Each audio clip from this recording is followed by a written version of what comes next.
Good morning, everyone. My name is Nick Powell. I'm the City Hall Bureau Chief at City and State. Thank you so much for joining us today. So our second panel is on housing and buildings infrastructure. I'm pleased to be co-moderating with Jonathan Bowles from the Center for Urban Futures. And I'm just going to do a quick introduction of our panelists, and we'll get right into the discussion.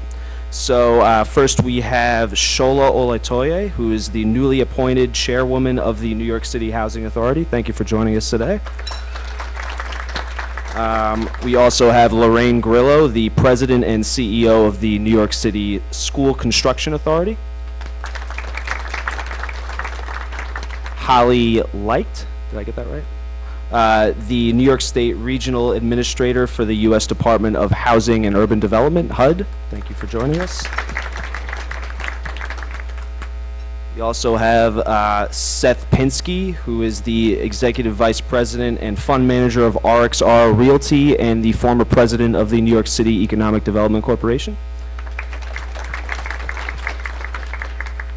And finally, Dr. Finyoski Peña-Mora, I hope I got that right, the Commissioner of the New York City Department of Design and Construction. And with that, I will kick it over to Jonathan to lead the discussion. All right, thanks, Nick. And you know, we just talked a lot about transportation infrastructure. I think when we think about public buildings, not everybody always kind of thinks of that as infrastructure, but like the transportation infrastructure in New York City, New York has a lot of public buildings, and they're getting older and older. Just a couple of examples. 209 of the city's nearly 1,200 public school buildings were built prior to 1920. 61% of city-owned courthouses were built before 1940. The average city hospital building is nearly 57 years old, and 75% of NYCHA's 2,596 residential buildings have stood for more than 4 decades. And so with that, let me turn to Shola. We've heard a lot, in part because of Sandy, but for a lot of other reasons about some of the infrastructure challenges facing NYCHA. It seems kind of overwhelming when I read all about it. And at the same time, federal dollars to maintain and address those problems has really fallen quite precipitously. So what's your plan to tackle this big problem, and not just around the Sandy related things, but you know, from broken elevators to mold, and what are you looking to do with this administration? Well, first, good morning, everyone, and thank you so much to City and State and Jonathan for inviting us to participate today. So as the head of the country's largest public housing authority, one of the first things you do when you take this job is take a big breath. And as a runner, it's actually helpful because it's a marathon. And it is so important that I think the New York City Housing Authority is included in this conversation, because we are such a vital part of this city. As Jonathan mentioned, over 2,500 buildings. We're in every neighborhood. We're in every corner of the city. More than 1 in 10 New Yorkers are served by the New York City Public Housing Authority. Every year, we contribute $6 billion to the New York City economy. And you're right, our buildings are on average actually about 70 years old. And so we are an integral and vital asset to this city. And so as the mayor has unveiled his housing plan, he has, for the first time, I think since Mayor LaGuardia, talked about the New York City Housing Authority as a vital and central component to the future of this city. And so how we tackle some of those real challenges, declining federal dollars, aging infrastructure, a very challenging population and vulnerable population, particularly given the aging of our demographics. Our challenge are sort of threefold. First, we must reset our relationships with our core stakeholders.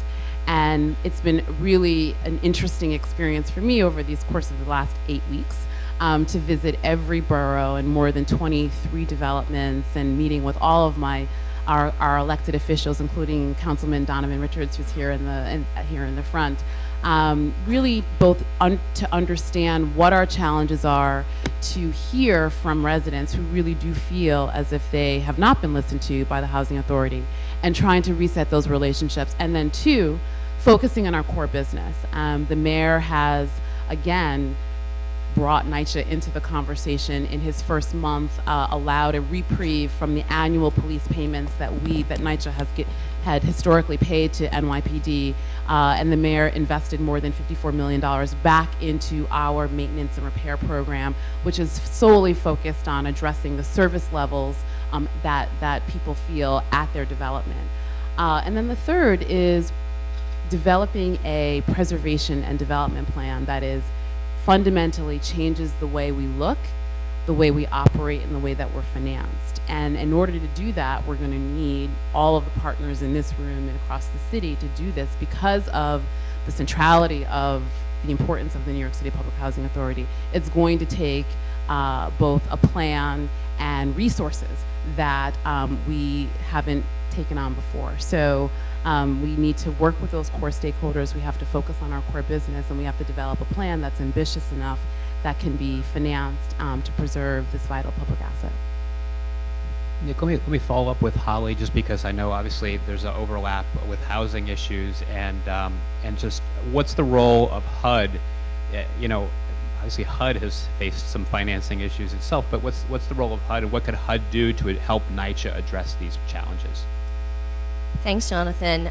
So NYCHA, when I was appointed by Secretary Donovan to this job at the beginning of the year, he told me what my top 3 priorities were, and NYCHA was among them. He's very focused on public housing generally in the country, but NYCHA, as the largest official has said, with 178,000 units, certainly is the 500-pound gorilla for us to deal with. And one of the big things that at a time when federal funding is definitely shrinking, and certainly traditionally public housing has essentially been funded straight by a capital fund that Congress appropriates, that goes through HUD directly to housing authorities around the country.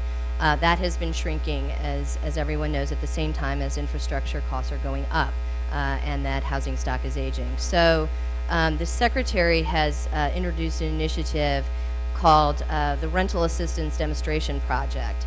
And this is really, I think, when times are pretty dark in Congress as they have been, this is what we're calling our light in the forest.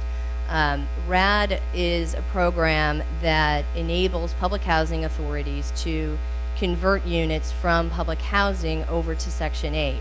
And we got permission from Congress to do this as a pilot for 60,000 units nationwide. Those went like this. There was tremendous interest around the country in doing it. We now have a wait list of 120,000 more units, and Secretary is working with Congress to try to get that initial cap of 60,000 lifted, ideally to have no cap, but at a minimum at least to raise it. And he is very confident because Congress has seen good results in this so far, and so he's confident that will get lifted by the fall. So confident, in fact, that staff in DC is now reviewing the applications to give contingent approval so that the minute the cap gets lifted, we can go. But what RAD enables the housing authorities to do is it gives them a long-term Section 8 contract. And in some cases, the Section 8, and it's dollar for dollar the same as what their capital fund for public housing would have been. In some cases, for some authorities, that may be enough to sustain the operations of it. But for the thing that makes it most exciting is that it basically gives them the ability to go leverage private equity. And so this is completely changing how public housing authorities are operating.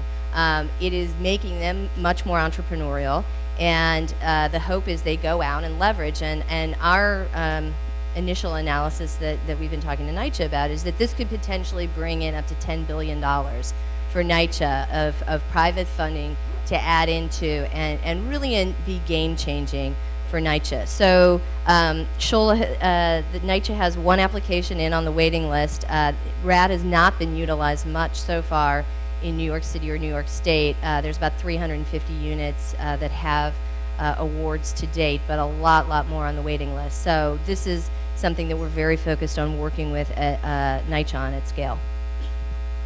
And Shola, I just actually wanted to follow up with a question about leasing NYCHA land for luxury development. This was something that the previous administration had floated, and it became somewhat of a controversial discussion. Understatement. So I guess my question is, with so many repair and maintenance needs, as Jonathan outlined in his report, is this something that the new administration and you will consider to generate revenue to address these maintenance and repair needs?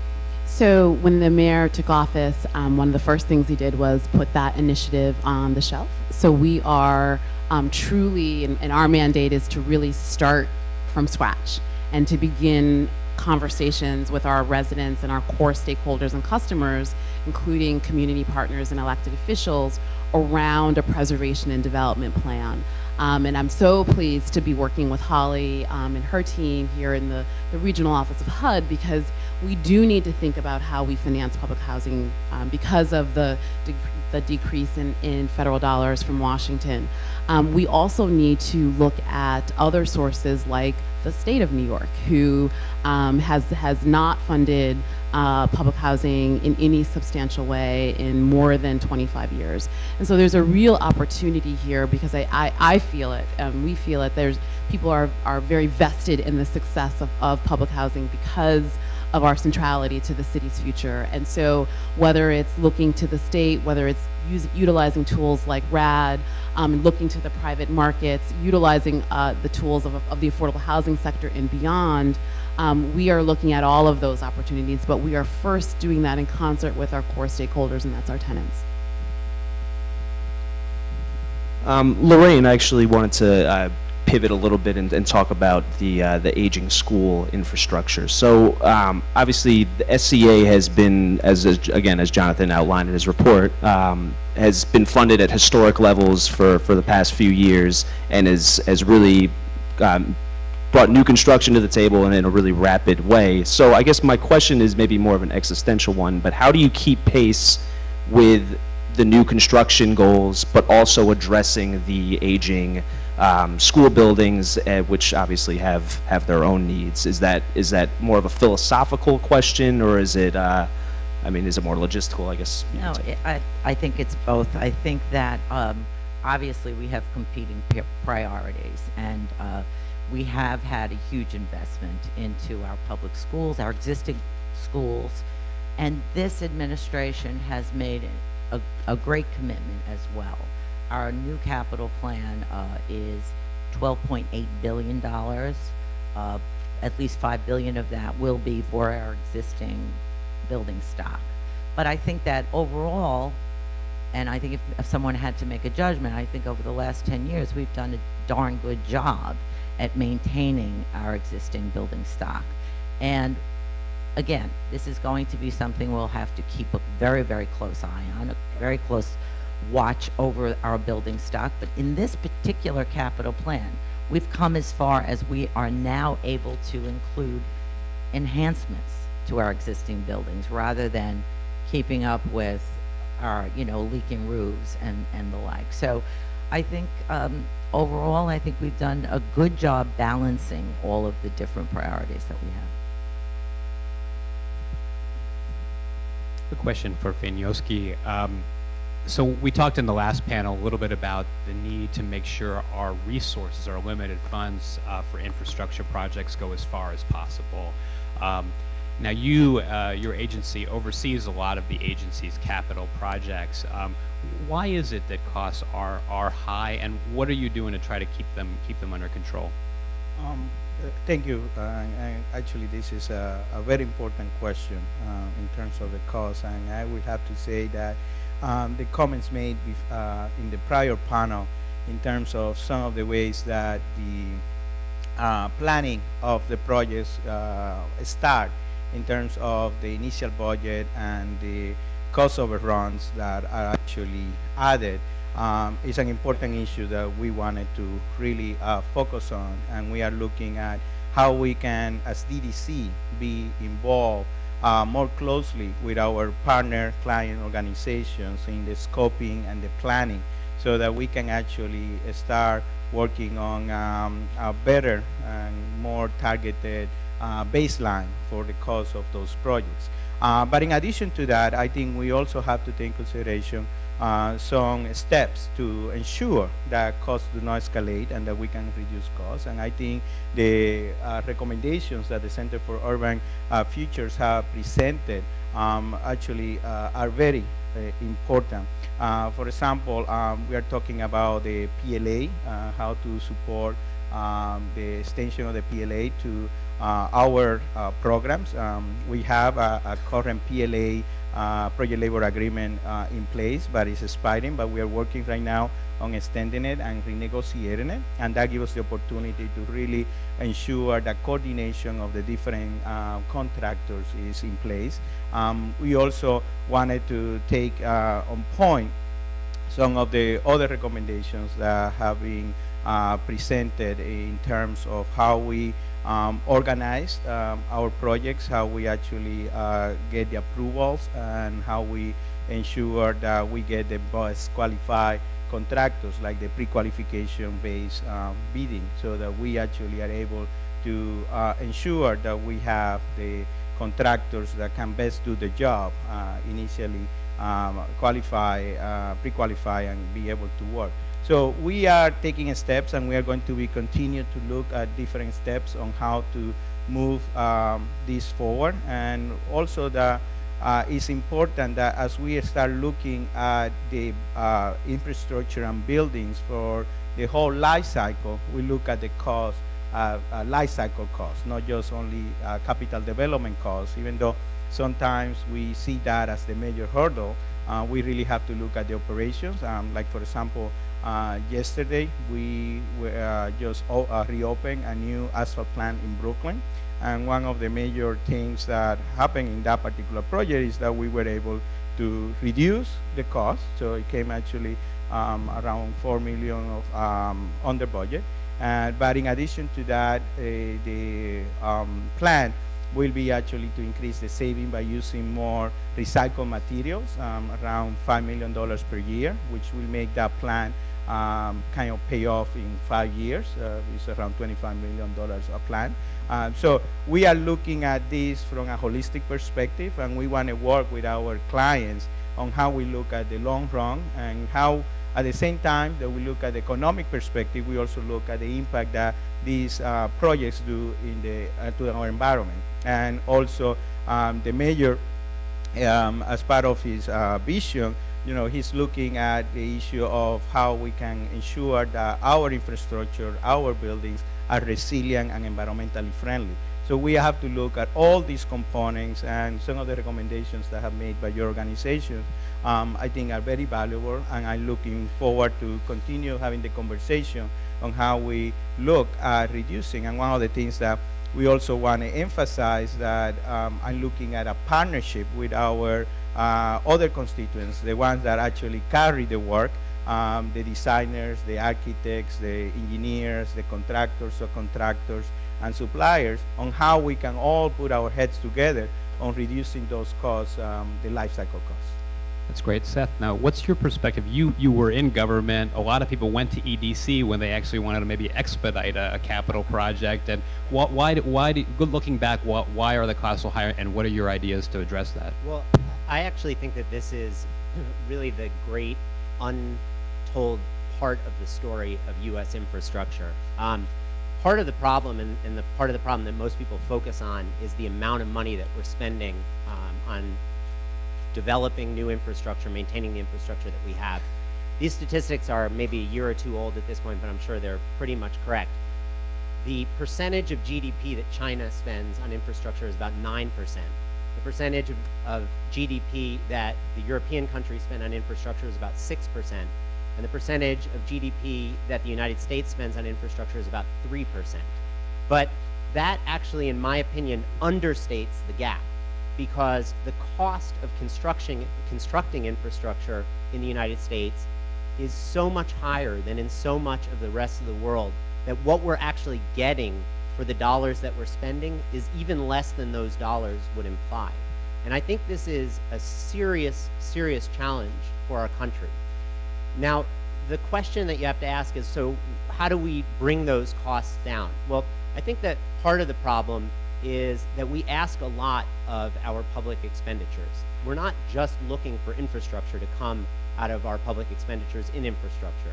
For example, we want our infrastructure development projects to pay prevailing wages, often with union labor. Very important goal, very worthy goal, but there's a cost to that. We want to achieve environmental goals with our construction. Sometimes there are savings associated with that. Sometimes there are significant costs. Again, very important goal, but there are costs associated with that. We want our construction projects to be absolutely 100% safe. Extremely important goal, and I would never, ever advocate to cut corners, but there are costs that come with that. Our procurement processes, we want to ensure that there is absolutely no possibility of graft and corruption. Extraordinarily important, but there are costs that come with that.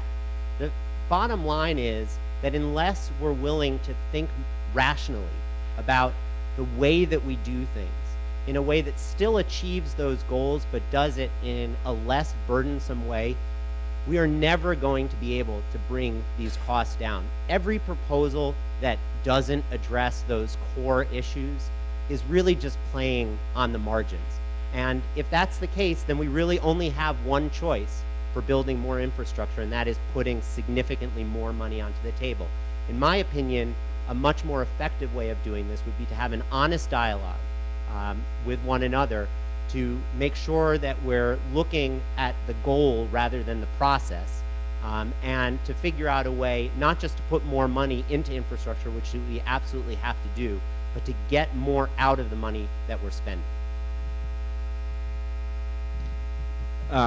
To that end, I guess, so, I mean, what specifically, I mean, how do you keep costs low without cutting corners? I mean, specifically, you talk about, you know, bringing, having an honest dialogue, but I mean, what proposals are out there when we're talking about building new housing, you know, hardening our infrastructure? How do you do that? How do you pay a prevailing wage? How do you have union labor without, I mean, I'm just curious if there are any actual proposals out there that can satisfy what you were talking about. Well, you know, I'll give you an example. I think that the issue that we face is that we address problems serially rather than comprehensively. So over time, what happens is that we as a society put in place regulations and processes, each of which are meant to address very specific problems as and when they're identified, but which together make the whole process extraordinarily inefficient. And it's, I know, a very large task to undertake, but what we really need to do is look at the entire regulatory environment and to really start from scratch and say, okay, what are the specific goals, and how can we achieve those goals in a way where you're not doing half of one goal in one process and then another half of that goal that kind of overlaps in another process, in a way where cumulatively you're just making this an impossible situation. And you know, a great place to start, I think, which is something that is extraordinarily obscure and probably will put most people to sleep if I mention the word, but our procurement process is absurd. And that, I think, would be such an easy place to start. You know, it's too complicated for me to say in, you know, 3 simple bullet points, here's what we should do. But I think starting just with the procurement process would make an enormous difference and would allow the people up here who are actually spending the public dollars to do what they're doing much more effectively. And the mayor deserves a lot of credit for identifying this as part of the solution to our infrastructure problem, is making processes more efficient. But I think that it's a big job, and unless we do it comprehensively, we're not really going to be making a difference. I just want to add on to that.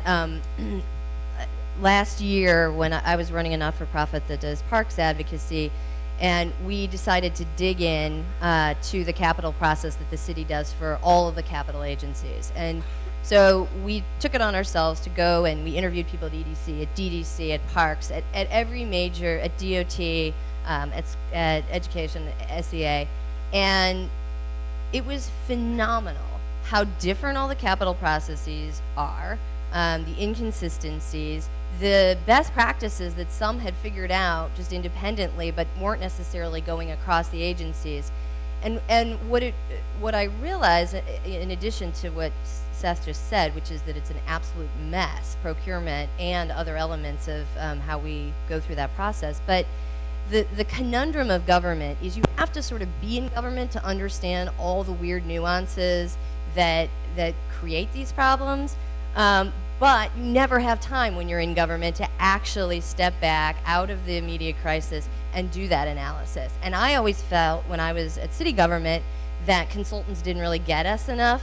And they would say things and be like, that's great, but you haven't dealt with our bureaucracy and these realities.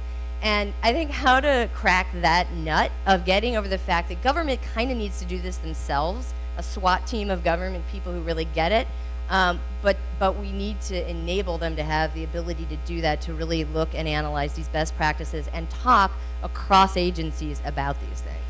So I also would like, I also would like to add that I understand the procurement, and I actually have been getting a crash course on procurement issues and all the acronyms, MOX, CHIPO, ACO. You can go, and some of them sounds very ugly to me, but anyway, I just want to say that I understand the procurement and how that impacts the timeline, but I think in terms of cost, I also think that we as an industry have to really look at the non-value added activities, the activities that really do not go, and I think Seth mentioned some of the important goals, and I will say that maybe I'm an optimist, but I think we should aim to achieve all those goals, sustainability, resilience, safety, and you go on.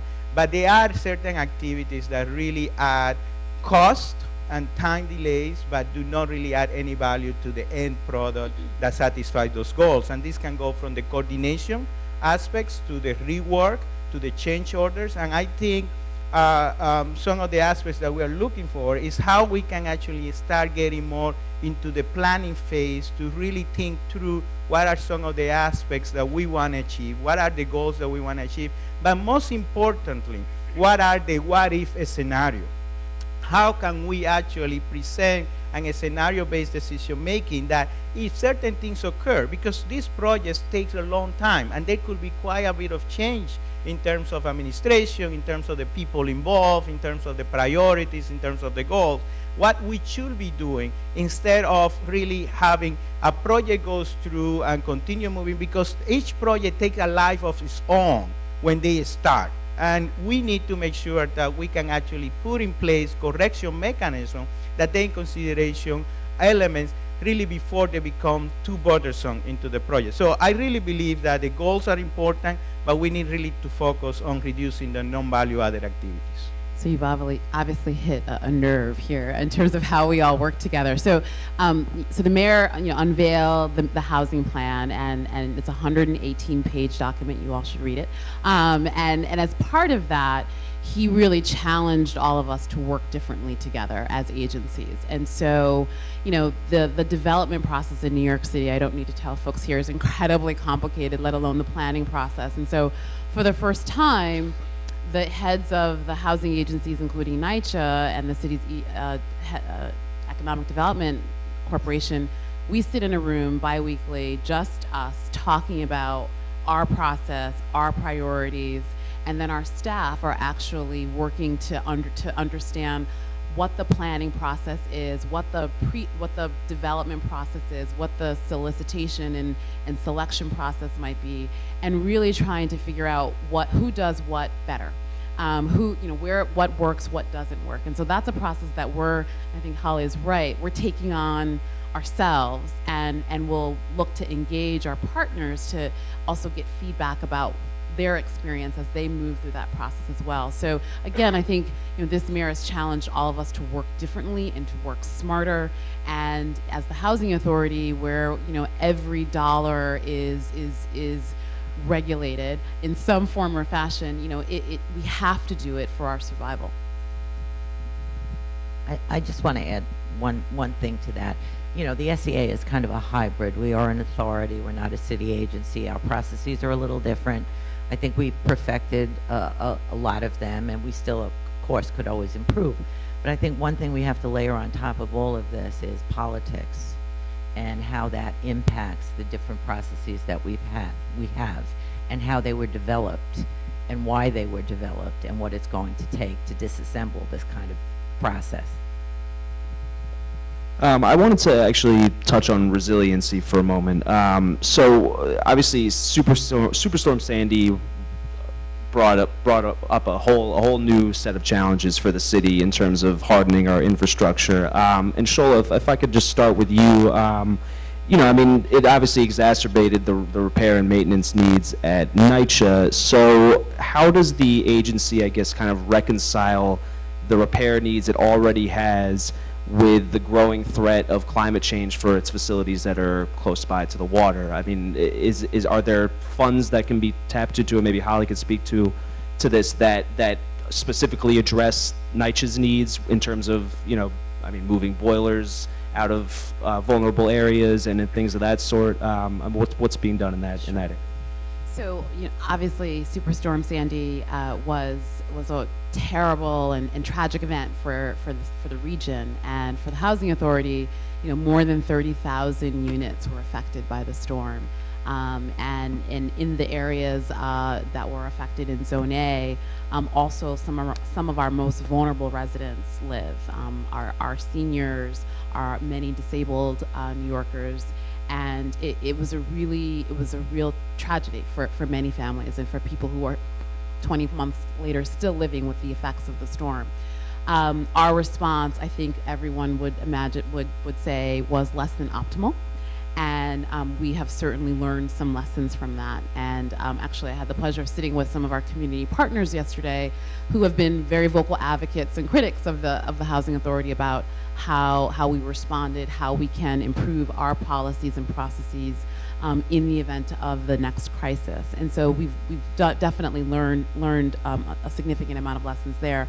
In terms of resources, and Holly and her team are working incredibly closely with our capital projects team to identify sort of 4 buckets of opportunity. And unfortunately, it was a crisis, but it's also presented an opportunity to the authority to really think about how we look at our buildings to be more resilient in the event of the next storm. So the first is immediate repair and replacement. And that's a significant amount of resources. 2 are sort of replacement with some hardening in terms of moving boilers, dealing with sort of building envelope issues. The third is total sort of rehab and complete resiliency.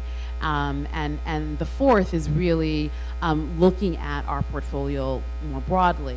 For example, in many communities, community centers were really the neighborhood firehouses, shall we say, in the face of the storm. And so NYCHA does run and operate several community centers. So how do we utilize that asset in the event of the next crisis? So we actually, this week, we've been working incredibly closely with our HUD colleagues to refine our numbers.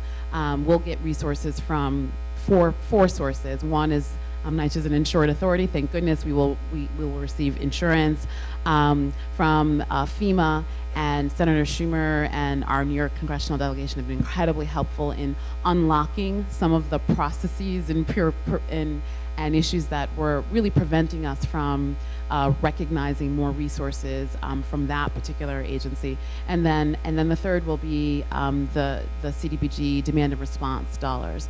And so we have, there was about $1.8 billion in damage to the Housing Authority, and we are in the process of recovering that, and we expect, and we're also designing the scopes of services to do that work beginning this summer. For those developments that have the temporary mobile boilers, we'll actually be, beginning later this fall, replacing them with still mobile boilers, but more efficient natural gas boilers, so that those can be more reliable sources of heat and energy for those developments. And over the next several years, be working on this broader resiliency and rehab plan. Sure. This is one of, in addition to NYCHA, the other priority that the Secretary gave me was the Sandy and monitoring the Sandy funding. And I think one of the extraordinary things, and you could certainly say that we as a nation were slow learners, and certainly we as the federal government were slow learners, but I think what Sandy has shifted is that we can't respond to disasters in the way we've always responded to disasters. And I do believe that mind shift is changing. I went to a conference that the governor had about New York Rising, which I know you're hearing about later, but and there were town managers from Long Island talking about resiliency and bioswales. I mean, it was really incredible to step back and think about the fact you would not have those conversations probably a year ago. And there is a mindset that's shifting. And one of the ways that HUD got out in front of that was requiring that some of the CDBG-DR money be used for resiliency. And really pushing FEMA to say, FEMA has always, their MO has been, we give you just enough money to rebuild what was there before.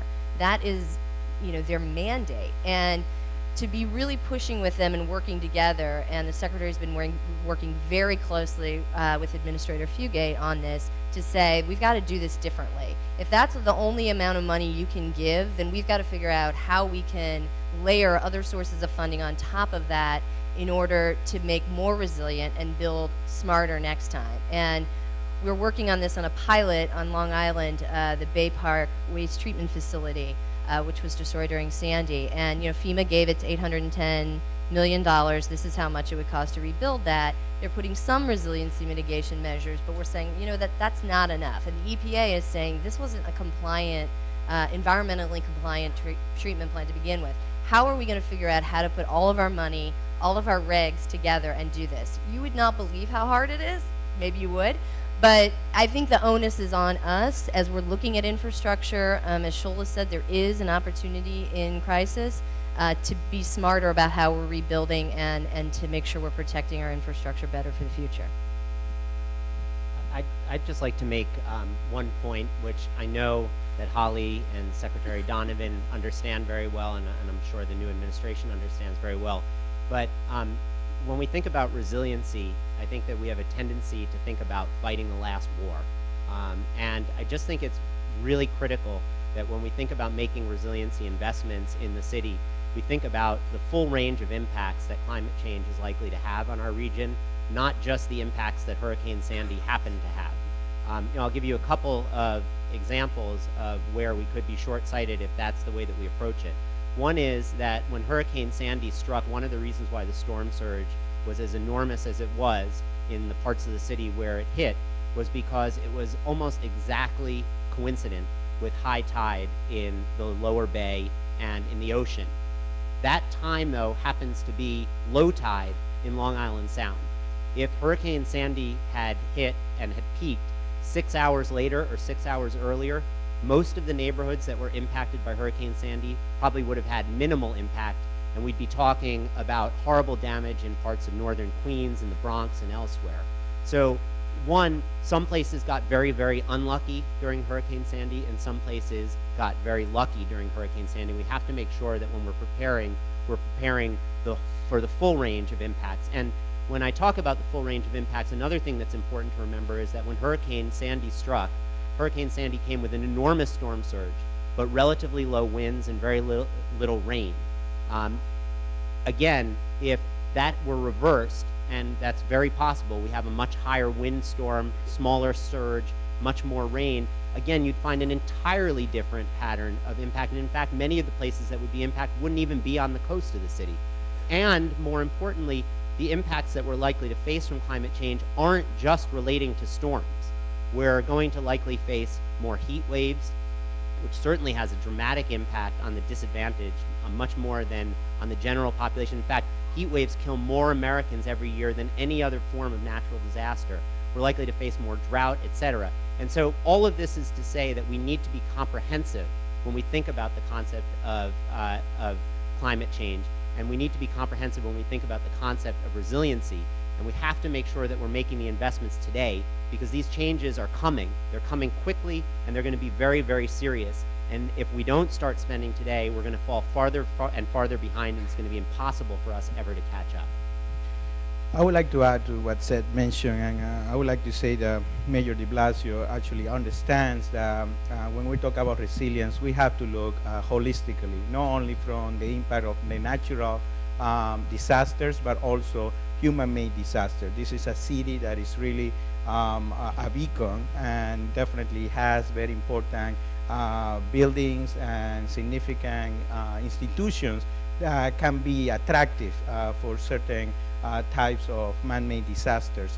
But also, we cannot forget that resiliency also covers the notion of latent disasters, such as the one that happened in East Harlem or El Barrio, 116, East 16, in which we have to think about it. You know, we depend on our infrastructure, our transportation system, how a switch in the train A can actually stop transportation for the city, and what will be the economic impact as well as other impacts that we'll have. So we have to look holistically, that resilience have to look at both latent as well as extreme events, both natural and human-made, and how do we actually prepare for that? And that's a goal that we have to put our mind behind it, how to explain the value adding of ensuring that our infrastructure, our public buildings are resilient, because when a disaster strikes, we need to be sure that the lifeline infrastructure and the lifeline buildings are there to support. Remember what happened in Haiti. Again, I don't want to compare in any way, shape, or form New York City to Haiti, but what I wanted to emphasize is that a lot of the issues that we encounter or they encountered in Haiti was that the lifeline buildings, the hospitals, the police, all the emergency response was destroyed. So remember, when you have an emergency, the emergency response is something that we are using to minimize the impact of the disaster. Look at what happened in New Orleans, how our response actually exacerbated the disaster. It made it bigger and more impactful than the storm by itself. So we really have to look at this holistically from the perspective of the preparation as well as the response when we're talking about resilience. So unfortunately, our time is up for this panel, but I'd like to please give them a round of applause, please. And